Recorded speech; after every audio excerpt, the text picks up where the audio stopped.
ये कहानी है मानसी की, जिसने पिछले हफ्ते ही अपनी जॉब खो दी और इसी वजह से वो एक जॉब की तलाश में थी और नई जॉब को ढूंढने के लिए मानसी अपने रिज्यूम को ऑनलाइन वेबसाइट पर डाल देती है। रात को सोने से पहले जब मानसी अपने लैपटॉप को चेक करती है तो उसे एक मेल आई हुई थी, जिसे देखते ही उसके चेहरे पर मुस्कुराहट आ जाती है, क्योंकि वो मेल एक कंपनी की तरफ से थी जिसमें लिखा था कि उसके रिज्यूम को एक कंपनी ने एक्सेप्ट कर लिया है और उसे कल रात को 11 बजे इंटरव्यू के लिए बुलाया गया है।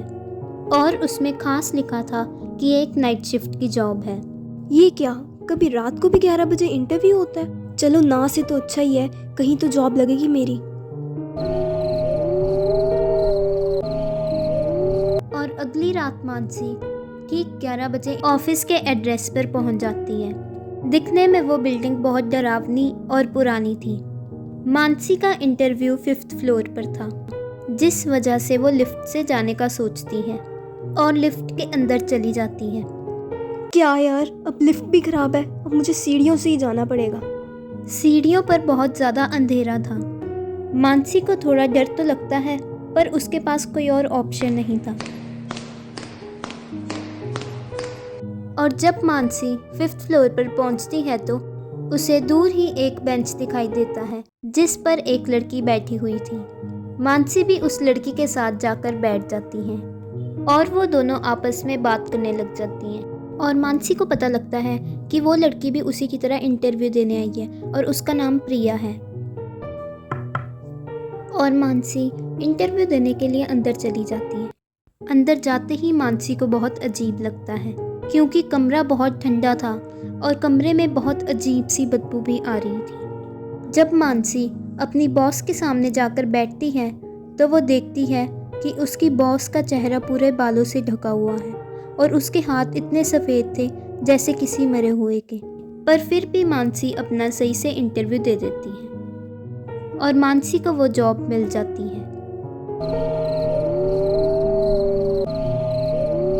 काम के पहले दिन मानसी समय से भी पहले आती है, इसी वजह से ऑफिस में कोई भी नहीं था। जैसे ही वो अपना काम शुरू करने के लिए लैपटॉप को ऑन करती है तो उसे एक अजीब साया दिखाई देता है।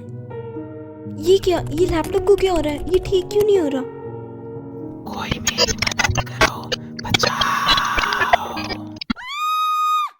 उसी समय वहाँ मानसी के 2 कलीग्स आ जाते हैं। ये देखो लैपटॉप में कुछ है, लैपटॉप में कुछ है। शांत हो जाओ मानसी, लैपटॉप में कुछ भी तो नहीं है। नहीं, यहाँ पर कोई था, यहाँ पर एक औरत थी जो बचाओ बचाओ बोल रही थी।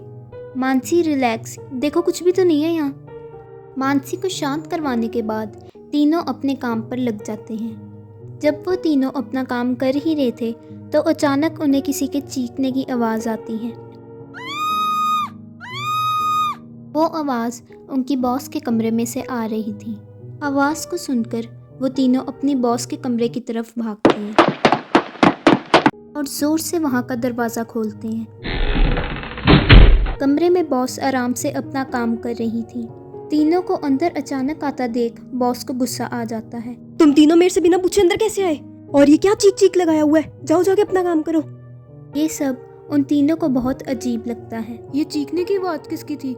मैम तो हमारी बात सुनने को तैयार भी नहीं है, हमें ऐसे ही बाहर निकाल दिया। छोड़ो ना यार, हम अपना काम करते हैं। थोड़ी देर बाद प्रिया के डेस्क पर पड़ा फोन बजता है और बॉस प्रिया को अपने रूम में बुलाती है। जब प्रिया कमरे में पहुंचती है तो वहां बॉस की जगह एक डरावना साया खड़ा हुआ था। मैम ये क्या हुआ आपको? मैंने कुछ नहीं किया, मुझे छोड़ दो मैम, मुझे छोड़ दो।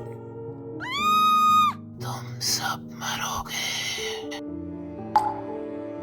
जब प्रिया बॉस के रूम से बाहर आती है तो उसका चेहरा भी बहुत सफ़ेद था और वो बहुत परेशान लग रही थी। मानसी को ये सब देखकर बहुत अजीब लगता है।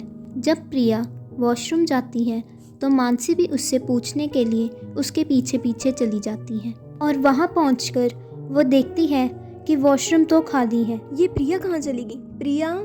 तभी उसे एक टॉयलेट से आवाज़ आती है। और जब वो उस टॉयलेट का दरवाज़ा खोलती है तो वहाँ पर प्रिया की लाश थी। प्रिया, ये तुम्हें क्या हो गया प्रिया?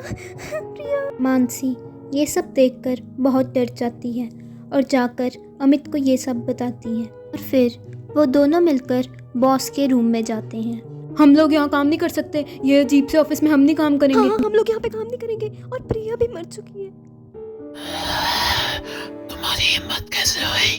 तुम नहीं बचोगे। ये सब देखकर मानसी और अमित बहुत डर जाते हैं और वो वहाँ से भागना शुरू कर देते हैं। भागते भागते वो दोनों एक कमरे में पहुँचते हैं जहाँ उन्हें एक बहुत पुराना न्यूज़पेपर मिलता है जिसे पढ़कर उनके होश उड़ जाते हैं, क्योंकि उसमें लिखा था कि ये ऑफिस की बिल्डिंग तो 21 मार्च 2001 को ही जलकर राख हो गई थी और वहाँ की बॉस मिस संगीता जो रात को लेट नाइट काम कर रही थी वो जलकर मर गई थी। ये क्या अमित, ये तो हमारी बॉस का ही नाम है। मतलब मिस संगीता पहले ही मर चुकी है।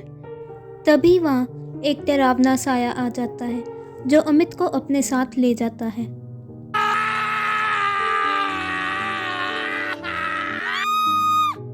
अमित! मानसी अपने आप को बचाने के लिए सीढ़ियों से भागना शुरू कर देती है। तभी वो डरावना साया उसके सामने आ जाता है और मानसी सीढ़ियों से गिर जाती है और मानसी भी मर जाती है। एक हफ्ते बाद। वाह, चलो मैं भी एक नाइट शिफ्ट की जॉब भी चाहता था, वो भी मिल गई। क्या तुम भी मेरे ऑफिस में काम करोगे?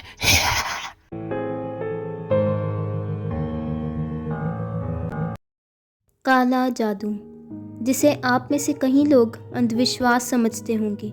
आप ही की तरह मान्या जो इन सब बातों पे विश्वास नहीं करती थी, उसके साथ कुछ ऐसा होता है जिसने उसे इस पर विश्वास करने के लिए मजबूर कर दिया। मान्या जो एक सुनसान और घने जंगल में फंस चुकी थी और वहाँ से बाहर निकलने का रास्ता ढूंढते ढूंढते उसे जंगल के बीचों बीच एक बहुत पुरानी हवेली दिखाई देती है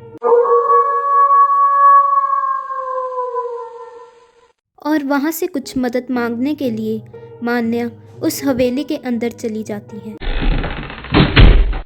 अंदर जाते ही मान्या को दूर ही एक काला साया दिखाई देता है। कौन है वहाँ? क्या आप मेरी मदद कर सकते हैं? मैं जंगल में फंस चुकी हूँ। मान्या उस साए की तरफ चलना शुरू कर देती है। जैसे ही वो काला साया मान्या की आवाज़ सुनकर पीछे मुड़ता है तो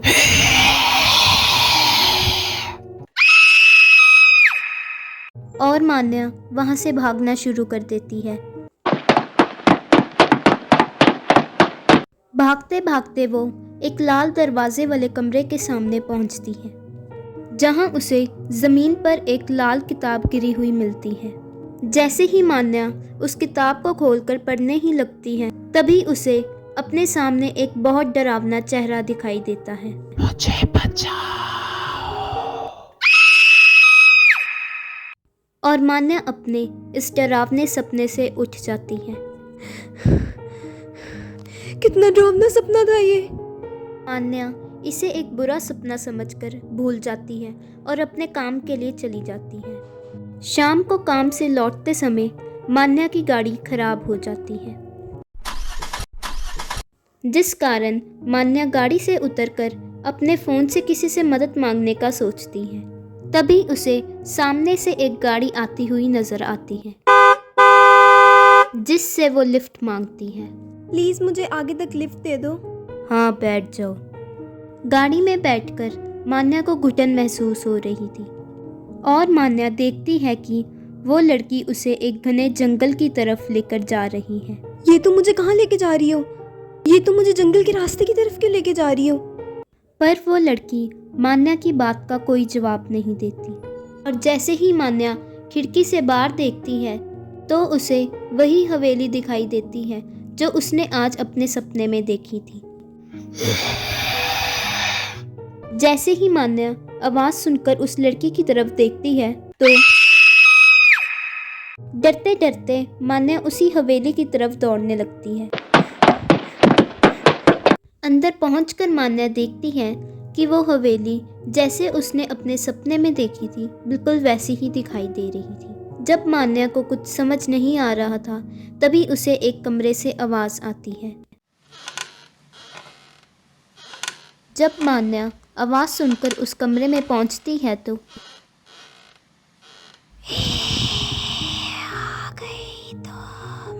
उस डरावने साए को देखकर मान्या वहां से दौड़ना शुरू कर देती है।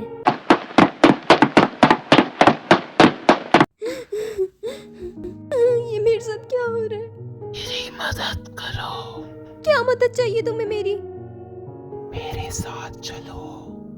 और मान्या उसके पीछे चलना शुरू कर देती है और वो दोनों उसी लाल दरवाजे वाले कमरे के अंदर चले जाते हैं जहां मान्या को वही लाल किताब दिखाई देती है जो वो अपने सपने में नहीं पढ़ पाई।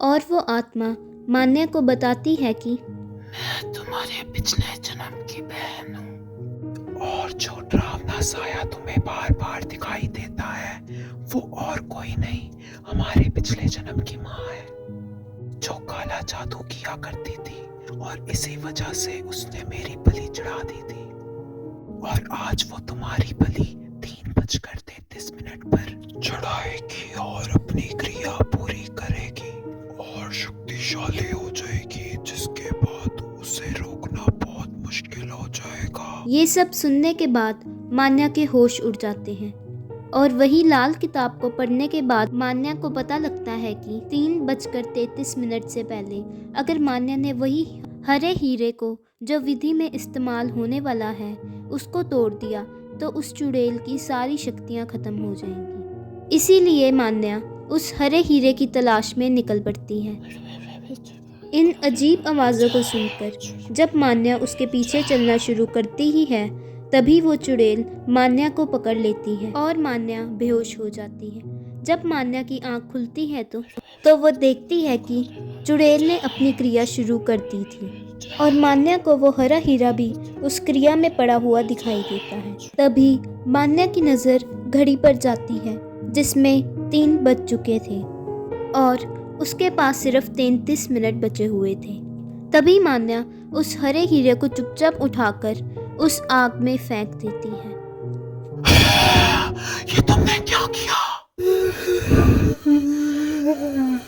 इसके बाद हवेली में शांति का माहौल हो जाता है और मान्या बिना कुछ पीछे देखे वहां से भाग जाती है।